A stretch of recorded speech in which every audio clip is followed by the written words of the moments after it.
Howdy folks, old Dan here with you again. Got a different kind of post to make today. Back in 1977, my daddy died of cancer. And this is a story about his end of life. End of life stories fascinate me, they really do. And I binge watch them on here on YouTube, so bear with me. My daddy was 49 years old. He smoked himself to death in them dang cigarettes. But I digress. It was January the 13th. It was a Thursday. And my mother had been staying with my dad at the hospital for probably several days, 2 or 3 days. And this particular night, her sister and my dad's sister and her daughter were there with Mama at the hospital. And my dad was in the bed. He was heavily sedated with morphine. And Mama hadn't eaten in probably 2 days. Hadn't felt like going to get anything to eat. And my aunts finally talked her into going down and getting something to eat. Well, my cousin stayed behind, and she's the one that related this story to me years after it happened. I had no idea for years after my dad died. But while everybody was gone, it was just my cousin and my dad in the room. Daddy was, like I said, sedated with morphine.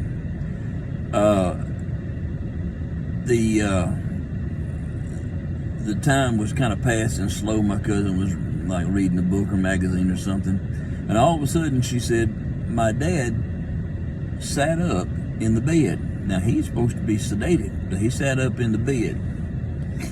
And he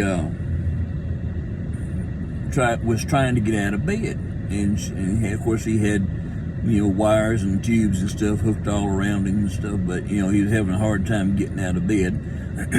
Plus, he hadn't had the strength to even lift his arms in a couple of days. So it was odd that he was able to move around and do anything. Well, she said, Uncle Willie James, what are you doing? He said, I got to find my pants. Where's my pants? He wanted his clothes. She said, what do you need with your pants? You need to lay down and rest. He said, no, I got to go. They're here to get me. I got to go with these men. She said, what men? And he pointed to the foot of the bed and said, these men, I got to go. Now, where's my pants? And she finally convinced him that he needed to lay back down and rest. And, when he did, she said it was about 5 minutes and he was dead. And that was all before Mom and him got back to the room. But anyway, my cousin told me that story several times and it never varied. So I believe her. And I totally believe in the end-of-life stories. Hospice nurses will tell you things about them and just make the hair on the back of your neck stand up. But anyway, that's the end-of-life story from my dad. I'm convinced that those were angels that were there to escort his soul to heaven, because the Bible speaks of angels escorting the souls of the saved to heaven. That's what I believe. That's my story, and I'm sticking to it. Have a good day.